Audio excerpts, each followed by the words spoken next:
All right, and the recording has started. So I want to welcome everyone to our February state call.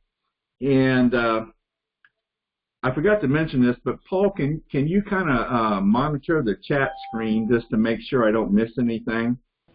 And let me know if there's something that we need to respond to someone on, okay? I will do that, and I'll make sure nobody talks about you behind your back. Okay, well, that's going to happen anyway, so. All right, guys, let's get started and welcome, like I said, to our February. We got a lot to cover tonight, so I want to get started here. Got a lot of good stuff to go over tonight. And we'll get started, as we normally do, with our vision statement for Convention of States here in Indiana. Vision is to build a Hoosier grassroots community, citizens and legislators dedicated to the constitutional concept of self-governance. That's what we're continuing to strive to accomplish. Okay, now, our mission objectives, these are the objectives that we set forth for this year. And when we accomplish these objectives, then that will bring us closer to realizing our vision statement. And our mission statement then is to two objectives: meet with all assigned and targeted legislators. Now, we'll be talking about this more a little later this evening as we get into especially Paul's area. But that's to meet with all assigned and targeted legislators. And the other mission objective is to grow the grassroots to 52,000. Now, we've got some good news for you tonight on that. I'm anxious to show this to you. We're off to a very good start this year, so we'll be talking about that more and more as we go on this evening on the program. So, but first, I wanted to bring Rodney on. Rodney, are you there? You can unmute yourself. I am. I'm here. There you are. All right. Good to see you, Rodney. You want something? Well, give us a little national update. And I got a slide here on the summit, so hold that to last. Okay. And go ahead and give us a little update. A lot of things going on, right? Yeah, there's quite a bit going on, especially legislative-wise. I'll start because we don't usually get past states news legislatively. Oklahoma has a sunset on their resolution that expires in 2023. This session, they decided to take up removing that sunset. Right now, it just has a 5-year, adding 5 years to the sunset to 2028. But the intent is, before it gets through the House and Senate, is to actually remove that and have no expiration date on their resolution. So with that said, they had their first committee hearing today, and it was a Senate committee, and they passed the resolution in that committee 9-1 in favor of extending or removing that sunset. So, woo-hoo! We don't get much from the past states. Great. We got two other states. Well, Missouri has theirs active as well. They got a resolution to remove their sunset. It has had a committee hearing, but we haven't gotten the vote on it yet. Should have been yesterday, so I'm checking with Missouri to see what happened there. It could be next Tuesday they'll do it. So things moving in there. Texas has a sunset as well. They're not working on theirs yet. They got a little more time. And so awesome stuff happening in the past states as far as legislation. Florida, of course, they took up a couple of bills, one in the House and one in the Senate, to remove something from their state constitution, and that's gone through Senate committees, House committees, House floor, and now waiting on a Senate for a vote on that. And that's non-convention of states type stuff, and that's to get something on the ballot to remove something from their constitution that's real bad.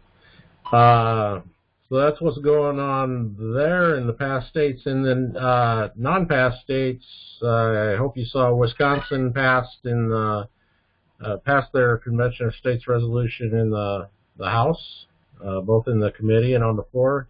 And now it's going over to the Senate to get it done there. and good promise there. South Dakota, I'd say unfortunately did not pass in the House a couple of weeks ago, but South Dakota is a hard state to do. It's low population. They got JBS force there and all kinds of things. And so the team there has made great strides over the past, I don't know, 3 years, but especially in the last year, doing events and town halls and all kinds of things. So they increased their number of votes for the resolution in the House, and I suspect by next session they will be able to pass that. They passed it in the Senate the year before. When's the vote in Wisconsin in the Senate? When's that expected? Do we have an expected time on that? No, we don't have a date on that yet. I don't think. I haven't looked at the legislative update today, but as of yesterday, there wasn't a date on that yet. All right. So I'll let you know when that starts happening, so you can see the live stream of these things on your computer. They're always educational and sometimes fun to watch. And well, they're always fun to watch, but especially when you get some people like Publius Hold on there. South Carolina, they had like 3 ad hoc subcommittee hearings on the resolution there, and if you haven't seen the videos, at least on the last 2 of those hearings, you ought to watch those. They were awesome. What came out of that was the subcommittee agreed to pass it back to the, oh, you might help me with this or somebody else on here. I think it was the Judiciary Committee. And so that committee will take it up and debate it, have a testimony and vote on it there to take it on to the House floor if it passes the committee. All right. Yeah, so that's the great things happen there. We still got Michigan and several others that are active right now, and they got time to move it. So we're still looking at maybe 10 states passing the resolution this year. You think that he's sticking with that prediction, huh? I am. All right, good deal. Yeah, I mean, there were a lot of great things that happened over the between last session and the start of this session. A lot of progress made with legislators and all this. Okay. Cool. All right. Yeah. So a couple other things. Some of you already know about this, and some of you will be hearing about it. It's called markmecklerslocals.com, and it's a site that doesn't have advertisements on it. It's a social media site where we can get on there and talk about all things conservative, and there'll be other locals groups that can be joined from that group once you're in there. So just watch for the information on that. If you haven't seen it yet, it'll be coming in the near future. There's also a thing called Newsmaker that's coming. There's only 12 states right now that have this, and there's only 3 in the past states so far. The reason for that's because there has to be something set up with organizations and people in the states to be the investigative reporters and write articles. So what happens here is once Indiana has that available, then we'll let you know about it, and you'll be able to submit news articles, local news articles especially, and any state articles as well, or subjects and topics. And the purpose for this is newspapers have kind of gone by the wayside, and the ones that still exist are mostly leftist. Not all, I guess, but mostly. And then you've also got the other news media as well that is either leftist or they're influenced by taking up other articles, or they just don't care about local stuff. So we're trying to get back to local reporting, local issues that the public needs to be aware of, and you guys will be the front on that. Submit topics that need to be looked at and reported.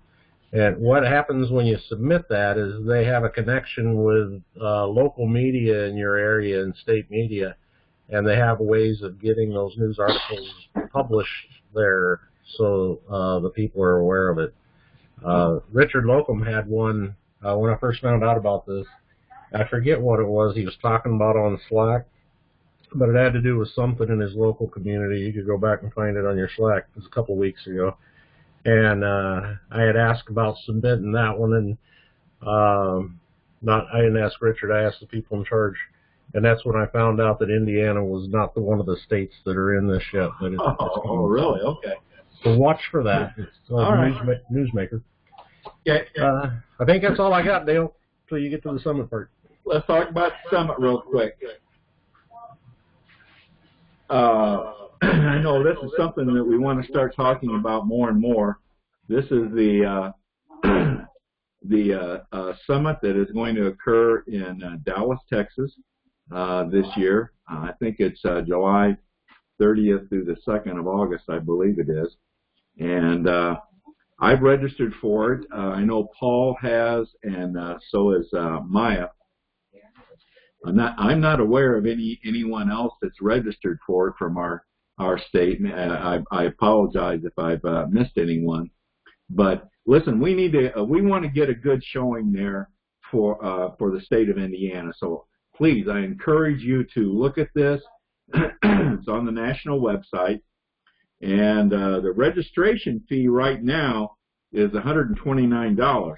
Now that's going to go up to $149, and then it's going to go up to $199 eventually. So the longer you wait, it's going to cost you a little bit more to register for this. So please try and make plans to go to this. And there are grants available if you need some financial help in making this happen. So check into that if you have any interest in that. We like I said, we would love to get a group there, a good group from Indiana representing. Anybody have any questions on that or anything that Rodney has said? Hey, Dale, just from the chat room, Gary reports that he's also registered for the summit. Good. Good. Okay, I'm sorry, Gary, I missed that. All right. Yeah, that first jump in cost for the registration fee that Dale talked about is supposed to happen Sunday from $129 to $149 or whatever it is. Oh, I wondered what that date was. All right, this Sunday, huh? Okay. Yep. All right. Okay. Thanks, Rodney. Thank you. All right, let's move on. Positions that we still have open in the state. Obviously, we're always needing district captains, coalitions directors, videographers. So anybody that you know of that might be interested in this, direct them to our website, conventionofstates.com. Get them to make application. All right. Okay, let's talk about some new leaders that we have that have come on board this in the month of February. Two new district captains, Mary Kloss, District 59, and Barbara Keel in District 10. So those individuals will be starting their training here very shortly.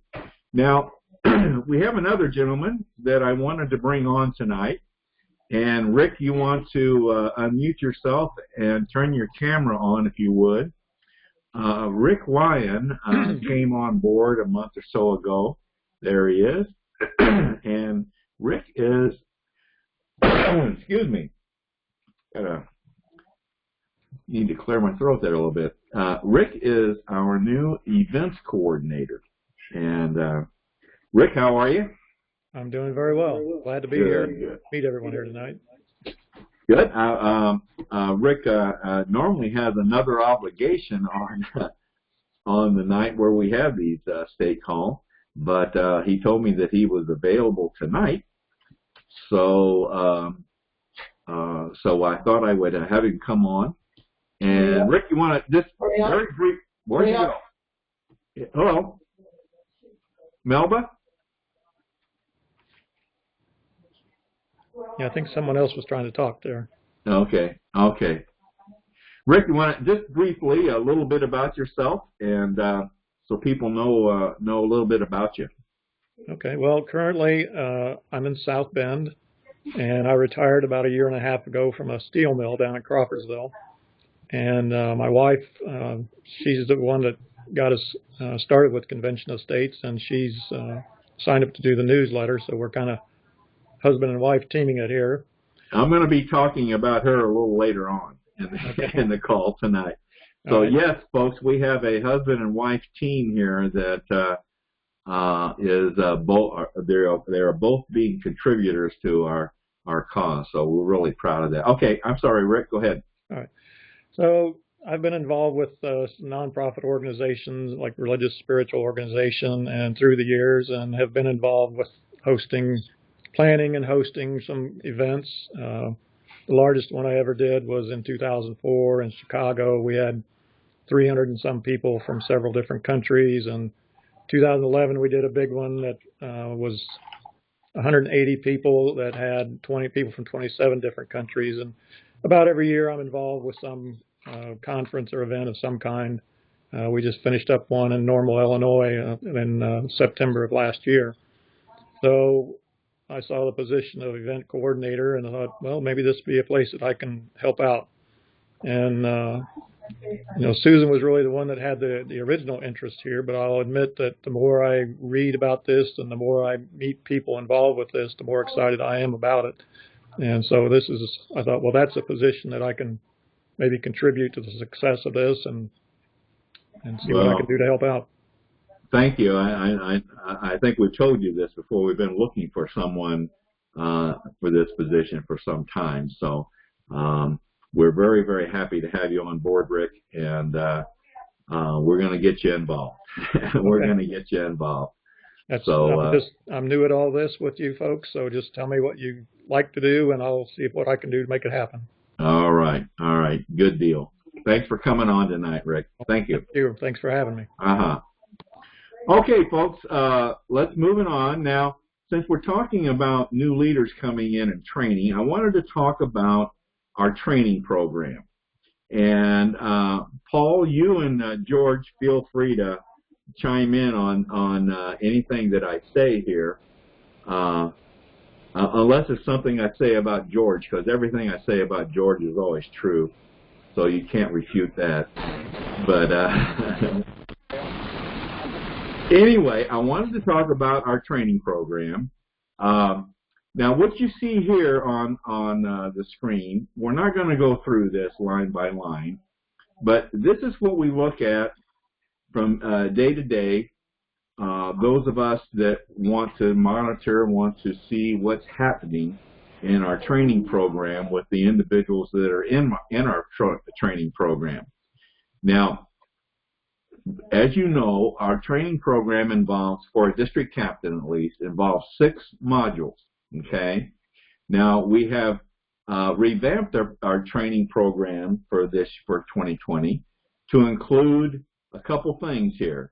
One is a mentor for each new district captain, and then a series of activities associated with each of the modules.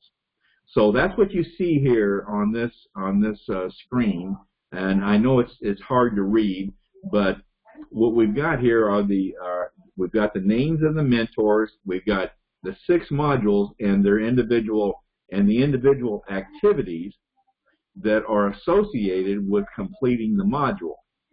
Now, let me go to another slide here. Paul has put together basically an abbreviated version of the previous slide. We've eliminated, in this abbreviated look, we've eliminated the individual activities associated with each module. So what you have here are and I'm going to be reporting and putting this up on every monthly state call to give us a status report on our trainees. Now there's two observations that I want to point out to you here. In this abbreviated look is a much easier look, much easier graph to our chart to understand. First of all, we need mentors, and right now, according to this, George is mentoring 2 new district captains. Paul is mentoring one, And we've got then Thomas Schultz is mentoring another one. The mentor aspect, this is a new aspect to our training that we implemented as a result of our strategy meeting last fall. The mentor is the key to making this whole thing work. And so we need mentors. We need people to step forward and volunteer to be mentors. If you're an existing district captain, you need to be a mentor. If you're a region captain, you need to be a mentor. And we need mentors to step forward here. So I'm encouraging everyone that is a district captain, region captain, to come on, step forward here and be a mentor. You're the key to making this training program work. And folks, I'll tell you, we in Indiana here, we have developed a great training program, I believe, and we got to be one of the best. Of course, I think we are the best, but we got to be one of the best states when it comes to training new district captains and new leaders in our state. Now, the other observation, that's the first observation. We need mentors. My second observation here is we need people to get through this program. The program is designed to be accomplished in 6 to 8 weeks. Well, we've got people that have been in the program now for months, and we got to get over that. We got to get through that, and we got to get these people trained and functioning as district captains. So if you're a trainee in the training program, get busy, please, and work with your mentor. And guys, we need more mentors to step forward here. George, Paul, you got anything you want to add to that? I don't. I think that was a pretty good explanation, Dale. Okay. Dale, George, you want? Hello? Yeah, hi, Dale. It's Melba. Yeah. I mentioned something to, I think it was Paul a couple of weeks ago regarding this becoming a mentor. Yes. And my question to him is, who's going to mentor the mentors? Because I feel that somebody may not be stepping up as a mentor. I'll speak for myself, because I'm not sure that I properly know everything that I should know about how to work COS. Okay. So, Paul? I don't know if that was discussed with anyone or not, but, and I'll give an example. It wasn't until the same example I gave to Paul. It wasn't until the 2020 strategy meeting that I found out that I was not supposed to be sending in the signed petitions into, I think it's Texas, that it has at the bottom of the form, and that I was supposed to be putting that in some kind of spreadsheet. So that's the kind of thing that I mean, that I don't know what I don't know. So I'm hesitant to become a mentor. Okay. Okay, Melba. I would say the distinction here is we're not looking for the mentors to be the trainers. The trainers will be the people conducting the modules, and then of course the COS University material. What we're looking for the mentors to do is simply contact their trainee on a regular basis, maybe once a week, just to see that they're on track, that they're not getting stuck, to give them some accountability, that the trainee would tell the mentor, hey, in the next week I expect to get X, Y, and Z done, and then when you meet the following week, you can checkpoint on that and see if that was done or not, and then decide what's going to be completed for the following week. But then you're also there just to handle any questions that might come up, but we're not expecting you to know all of the training material. That's for the people conducting the sessions. Okay. I understand what you're saying. However, the thing about where the petitions go and how they get handled, wasn't part of any training material. So that's why I said I don't know what I don't know. Okay. I think you got a good question, Mel, but we'll talk further about this. Okay. Okay. We're going to move on here. Anybody got any other questions or comments? Okay. All right. Okay. Let's move on. Patriot Pen. Don't have a Patriot Pen tonight for you, but once again, we'd love to hand out Patriot Pens to those people that are outstanding performers and that are positive attitude and team players. So looking forward to giving out more Patriot Pens in the future, but don't have one for you tonight. Okay. Districts per region. This will be pinned on the general channel, so you can look at this at your convenience. But right now we're sitting at 21 district captains. That includes the trainees, and so we need that makes us have 79 open spots across the state, and we need region captains too. So. But you got to be a good district captain first to be a region captain. So, but we still need to find region captains as well. Okay, next report I wanted to show you has to do with grassroots growth. This is, as you know, we're striving to achieve 52,000 supporters in the year 2020, and this report shows you that we ended the year in 2019. We ended at 41,343 supporters in the state of Indiana, and you see what we did at the as of the state call in January, and where we are now at the state call for February. We're at 43,336. And we had, just in the month of February, we had 1,395 new supporters come on board. That's fantastic, folks.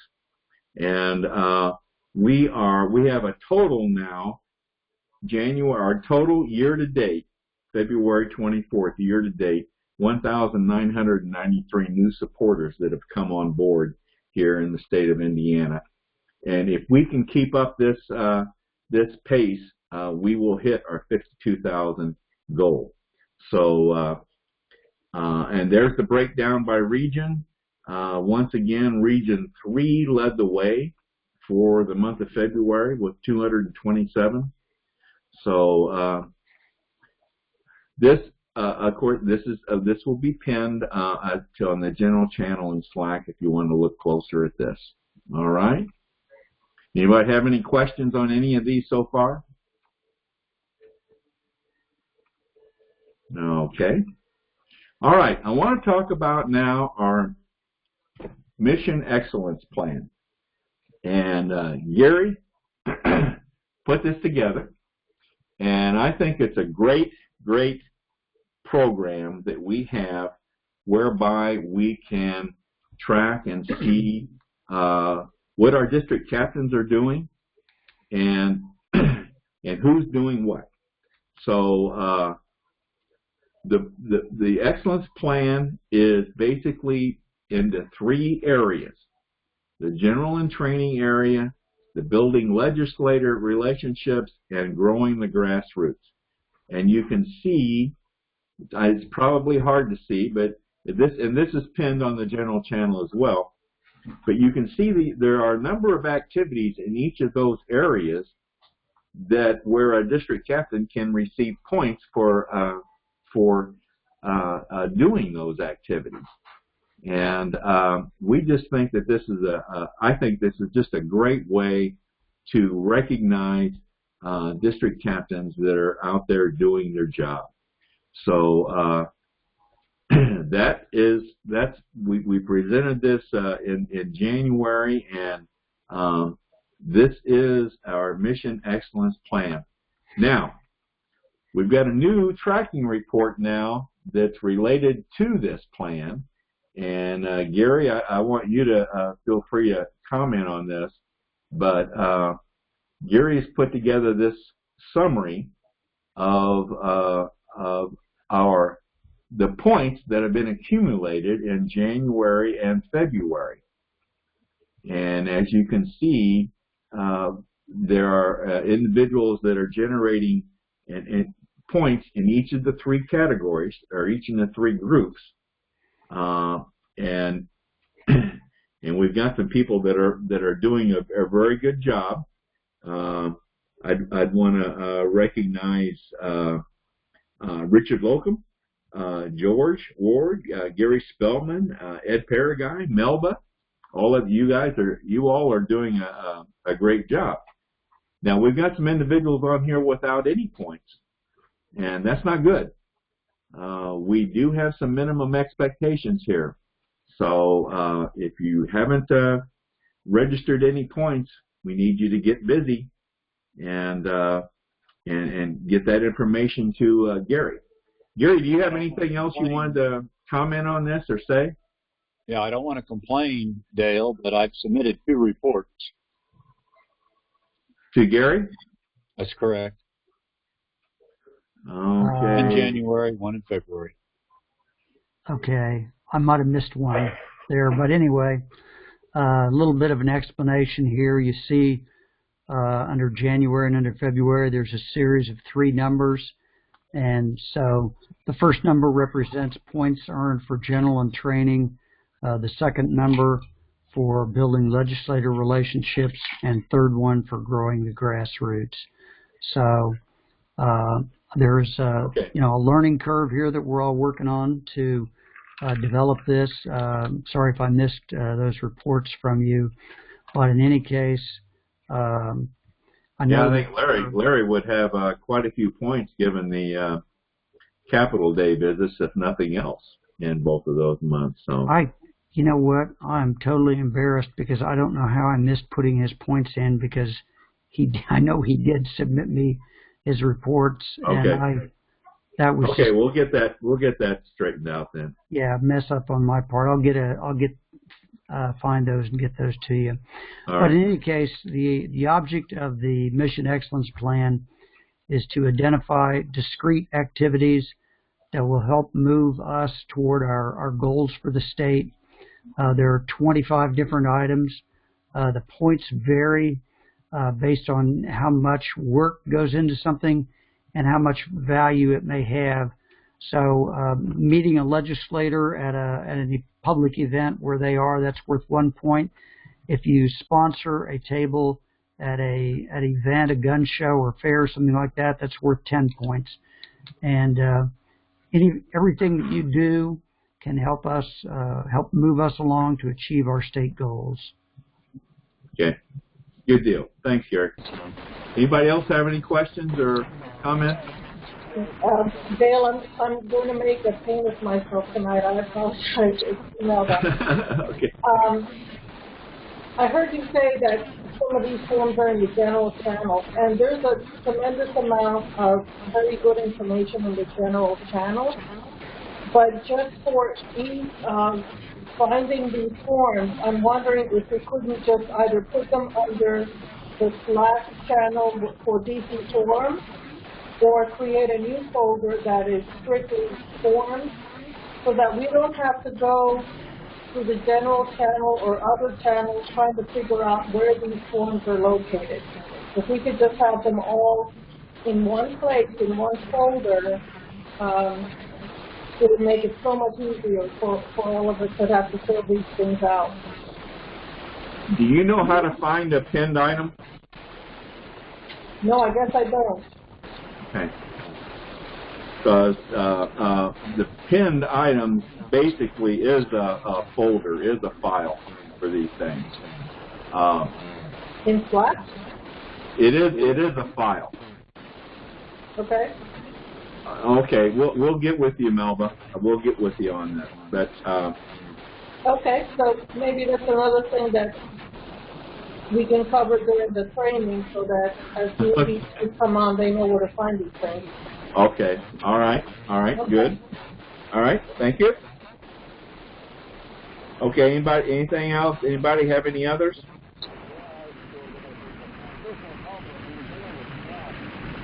Okay, well, I'm going to move on then. Let's move on to the legislative area. Paul?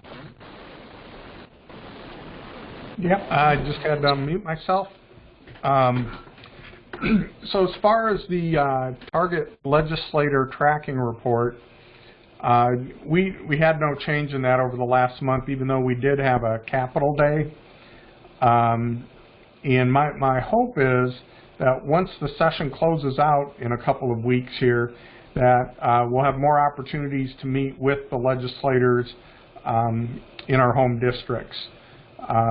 So we'll see if we can't get after this starting after the end of session. Okay. Okay. We did have a Capitol Day on February 4th. Yes, we did. And that looks like out of my car there, Dale. Yeah, that was a rainy day that we drove down there. The day did not start out looking very good, but no, it was raining quite a bit. Fortunately, it let up right when we parked, and we were able to walk in kind of dry. Right, but, right. It's hard to plan this in advance, but we had the date set in advance, and what happened was it ended up being right at crossover, where the House and the Senate will each finish their respective work, and then the House stuff goes to the Senate for the second half of the session, and vice versa for the Senate stuff to the House. And we happened to get there on a day that the House was all done and they had nothing to do, so they gavelled in at 10 o'clock and gavelled out about 10:10, and most of them hit the road to get back home. And then on the Senate side, they had a full day of work. I think somebody counted they had maybe 50 bills to talk about. Yeah.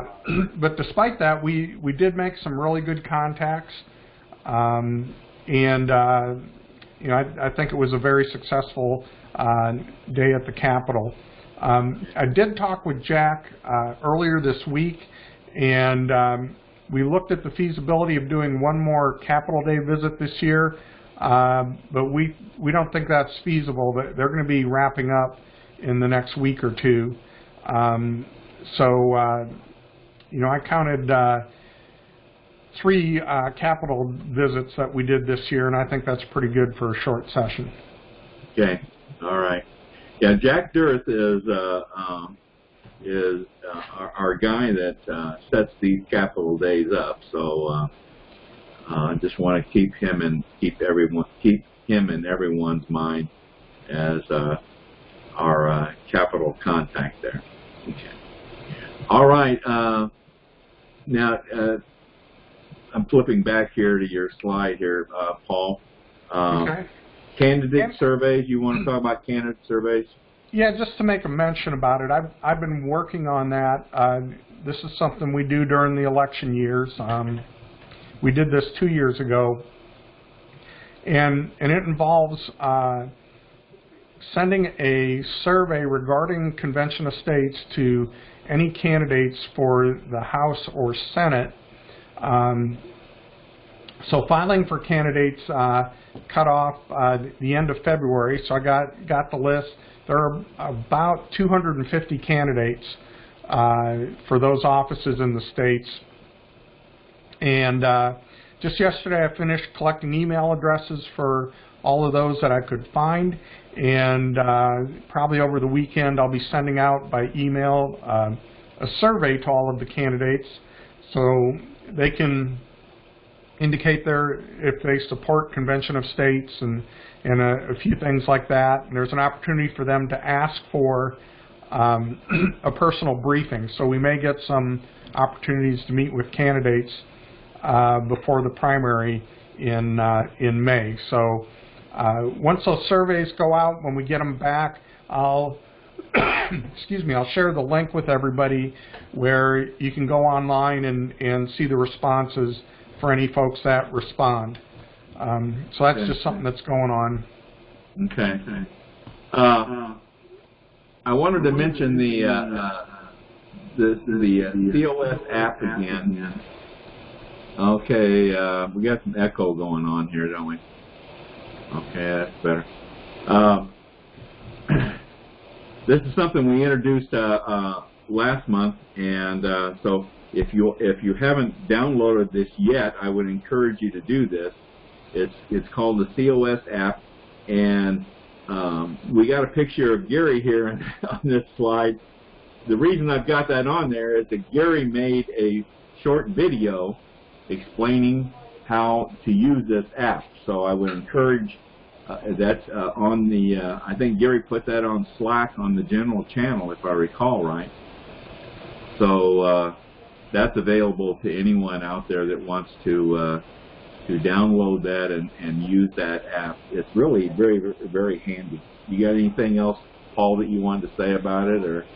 Well, the thing I'd encourage everybody to do is to get in the habit. I know we're asking you to report a lot of things, but get in the habit of when you do complete an activity to log it in the app on that report screen, which is the one on the right, and because that loads into LMS, and we'll have a good record of the things that you're doing. And there are a couple of dozen different activities that are in that drop-down menu that you can report. And the more you do that, the better. Let us know what you're up to. Okay, all right. Also, I had Telepatriot team. You want any more progress on that, Paul? No, I don't have anything new on that team at this point. Okay, we are in the process of developing a team to use the Telepatriot program. So just so you know that's out there. We're working on that. Anything else, Paul? That's all I've got. All right, all right. Well, let's go to the comms team. I don't see Ken on the call tonight, so I'm not sure what's happened to him. I know Ken injured himself here just recently, pulled a ligament or something. I think it was in one of his arms. So I know he's had been in a lot of pain. So he's, I guess, recovering. So been working with Ken on some different things. First of all, I don't see John on the call tonight either. John Ackerman, our media liaison. So John generally comes on. He heads up our social media warrior group, and he also administers our Facebook page, state Facebook page, and he does a very good job of both of those. So we'll get John on here the next time. One of the things that Ken and I have been working on is has to do with Marengo Mike, and we are in the process of creating a best of for Indiana Live, and we're also creating some other short videos utilizing some past Indiana Live broadcasts. And we're using Marengo Mike to introduce those videos that we're creating. So Marengo Mike we're gonna bring him out of the cave. We're going to get him more in tune, in line with the rest of us, and so kind of look for Marengo Mike to maybe taking on a little different look as time goes on here. So just to let you know that we're utilizing him in different ways. I wanted to talk about the broadcast, Indiana Live. Our numbers for 2020 have really shot up here, and we're reaching more people and getting a lot more views every week. So I'm very, very pleased with that, very happy about that. As a matter of fact, our February 17th broadcast set an all-time record. and we reached the most people and had the most views on that broadcast. That night I had Paul and Gary on, and I think we were talking about what happened to some of the signers of the Declaration of Independence and some of the terrible things that they went through as a result of being signers. Anyway, evidently it was a very interesting broadcast to a lot of people. So that became a record high for us. So very happy with that. And of course, Debbie Stewart, our COS volunteer that presents the Constitutional Literacy Program, she's going to be coming on from time to time. This Monday, March 2nd, Paul and I are going to be talking about the President Trump's budget proposal for 2021. I thought that might be a little interesting topic to talk about. And of course, we talk about Convention of States basics as much as we can in each of the broadcasts. So if you haven't tuned in, please do so, and please feel free to share that broadcast information with your other Facebook friends. Now, I wanted to mention Ken and Paul and Gary are working with Susan Lyon. Now, this is Rick Lyon's wife. Susan is going to be putting together a state newsletter for us.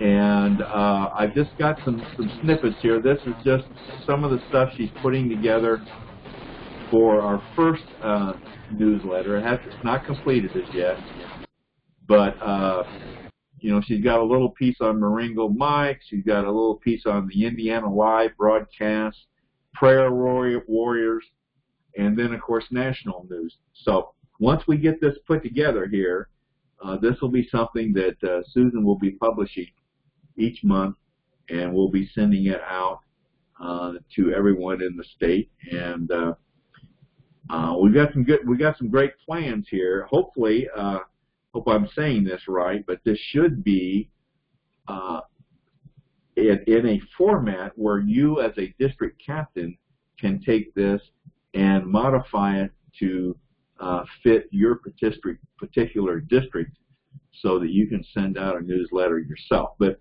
we're going to take it a step at a time here, and slowly. And the first step, of course, is to create this state newsletter. So Susan will be doing this, and hopefully I can get her on a future state call so that everyone can meet her. Okay, the last thing I had then, I don't think, Paul, are you setting in for Maya again tonight? Yes, I am. She's at her usual Wednesday night class. All right. So the big thing for her is we do have a time scheduled in March. I apologize, I forget the dates, but it's going to be 2 days that she's going to go down to, I guess it's Carmel, and Maya's going to be able to present to Debbie's homeschool class, who are taking the Constitution class. And Debbie has really said that she wants to make this not just a presentation, but to give them homework, and that the students have to get involved in some kind of follow-up with Convention of States. Perhaps we'll get them to recruit some more petition signers of their friends and family, something like that. But she's really looking forward to getting together with Debbie's class next month. Cool. That's great. I know Debbie's anxious or looking forward to making this happen. So, all right. Thank you very much. Thank you. Well, prayer, our state prayer contact person, Tim Heidenreich, just to remind you, if you've got any special needs that you would like to request prayers for, please contact Tim. Let him know what those are, and he'll pass those on to our national prayer group. So don't feel like your needs may not be important enough. So please feel free to contact Tim with any needs. All right, let's wrap things up. My goodness, we might even finish ahead of time here. Our March state call will be March 25th. We always try to do it on the fourth Wednesday if it works out. So March 25th will be our March state call. Okay, let me get up the attendee list here and see if I can, and we'll go around the horn here for anyone that wants to say anything. Vicki Mooring, I see you're on here. Anything you wanted to say this evening? I've got several questions, but I think maybe I ought to call Gary or something and go over some of this stuff with him. I'm kind of interested in the national. I need more information on that too. So okay. That's about it. I'm kind of interested in doing the mentor. Good. I'd like to know a little bit more about that also. So. Okay. Well, talk to Paul on the mentoring. Okay. To Paul. To Paul. Okay. All right. Thanks, Vicki. All right. Okay, Gary and Paul. George, I haven't heard from you tonight yet. You want anything you want to say? Apparently sometimes we have trouble communicating to George, so looks like we're having a problem tonight. Okay. Ed Paraguay, how about you, bud? Good evening, everyone. I've made an application to have 2 tables at the Coliseum Gun and Knife Show on the weekend of March 7th and 8th. Okay.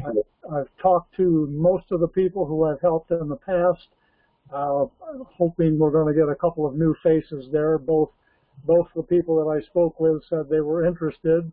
One of them is Jeff Weirman, who is still in Arizona but will be coming home in a few days.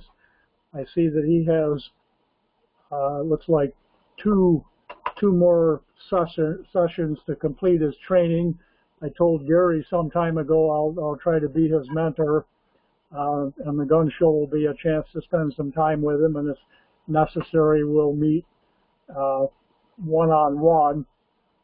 I know he was having trouble before he went to Arizona, and it's an area where I'm having trouble too, the Citizens Builder and entering information when you've contacted someone in your district, so I'll have to sort that out. Long-term plans are to set up a booth or a table with a fly overhead at the Allen County Fair. I know that's sometime in July, and I can't think when, but it's probably going to be pretty close to the summit. So that's, I think that's about all I've got. The only person I haven't spoken with yet is Lowell, and I'm going to call him in the morning, and then I'm going to send everybody a spreadsheet so we can settle on the hours for the gun show and make sure that's covered. I think I mentioned we'll have 2 tables this year, and Gary brought over the leg extenders or the risers, so the second table will be about 7 or 8 inches taller than normal. So that'll help people with signing and maybe make the literature slightly more prominent. That's all I have. Be sure to get pictures, Ed. Well, I can take my camera, or I'll get the others to take pictures with their cell phones. Okay. All right. Thanks for the reminder. All right. Good luck, Ed. Thanks. Thank you, Dale. All right. Okay, Thomas. Are you there, bud? Well, I think I am. Yeah, I think you're there. You okay. are there. I do have a few things. Next, let's see, March the 6th, we're supposed to have a legislative forum down here at IU East where the legislators talk about what they are trying to do. The state legislators are... Yes, yeah, state. Oh, okay. Yeah, they had one just early in February, but only 2 senators show up and no congressman. I've been trying to get a hold of that Barrett fellow, the representative from House District 56, and he's like not returning my phone calls. Oh, no kidding. Oh, my goodness. But it's not going to save him too much. I'm going to have to drag myself down there, but I will go down there. All right. But and there's a couple other things which I talked with Gary about. I see that Jason Gerard had this new grassroots RC report that he's put out. It's in the COST DC training section. It's just, what can I say? It's something that I just blew my head off. I mean, it looks just like the same thing that we're doing. Yeah. But they want it. They really say, oh, it's to show our, what's the word for it, our sponsors. Mm-hmm. But I think it's really to track everybody that sits underneath the grassroots RCs to see what they're doing, not show the sponsors. Of course, I could be wrong. Okay. All right, Guy. Anything else? Oh, I don't have anything else. All right, Thomas. Okay. Thanks, Guy. Thank you. Melba, you got anything else this evening? Yes, I do, actually. I wanted to ask if it would be possible for future state calls if we could have more time for going around the horn by maybe not having slides where we have nothing new to report and we can just skip those areas, or possibly switching the order around so that the district captains get to go earlier, so that if we have questions and we want discussion, we're not running over, at 9 o'clock at night.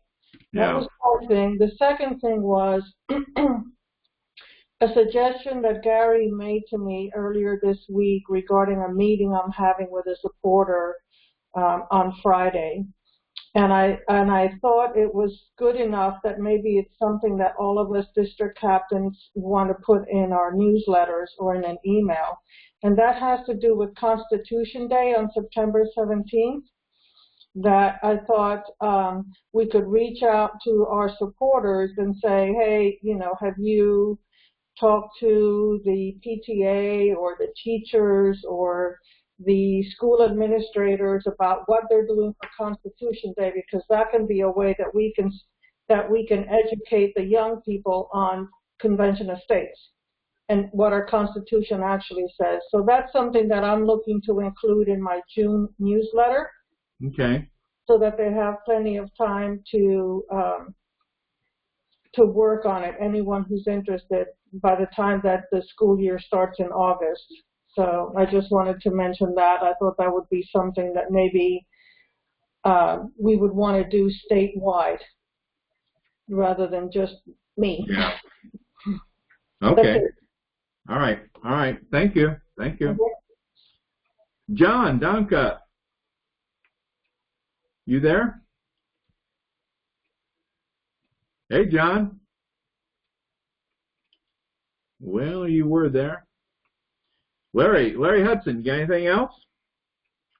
Yeah, Dale. On the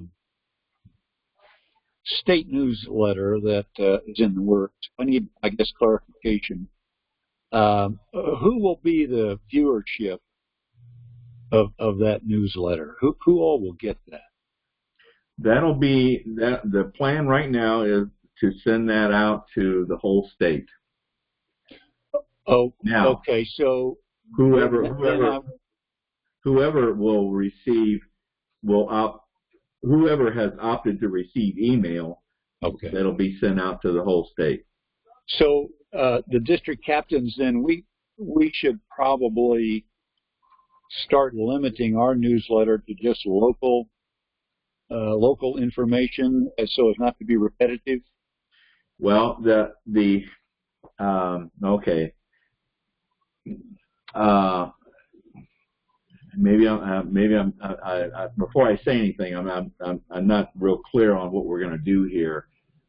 Let me just say the ultimate goal here is for you as the district captain to be able to take the state newsletter and modify it to meet your needs at the district level, and then you can send that out to your district. That's the ultimate goal. If the newsletter from the state is going to go to everybody in my district, then I'm not sure how I can take that information, modify it without repeating it. So I guess that's why I was needing clarification. Melvin and I met today, and we're talking about a June newsletter, and of course we were looking at national information in that newsletter, state information, and then what we would call local or house district, our own house district news. If there's already a newsletter out from the state, then chances are there wouldn't be anything we could add to the state information that would not be repetitive, I guess is what I'm thinking. So, I'm thinking in my mind that when we draft a newsletter, we would not have any national or state news because you would have already taken care of that with state newsletter. Well, that's a good point, Larry. That may be something. We haven't worked this out. Let me just say that we haven't worked this out. Gary, you got any comment on this, or Paul? I guess what my fear is, I don't want to bombard. Yeah. I think people get a lot of email and they just summarily delete them without reading them. And if we're repeating things, it might get a little bit irksome. Okay, that's a good point, Larry. We got to think about this. I don't want to. Well, I'm not suggesting that we want to shirk and not do a newsletter. I just don't want to be repetitive. Yeah, you're right. That's a good point. Okay. All right. Good. Thank you. That's all I have. We'll take that into consideration here. Yep. Okay. Well, I think that's there. Anyone else have anything that maybe I missed you or that you wanted to bring up? Okay. All right, guys. Well, thank you for everything you're doing. And like I said, we're off to a good start here in Indiana. And I think we got a lot of good things in the process, a lot of good things that we're working on. So just keep plugging away. Appreciate it. Thank you all for everything you do, and good night. And talk to you in March. Good night. Thank you all. Good call. Thanks for everything you do.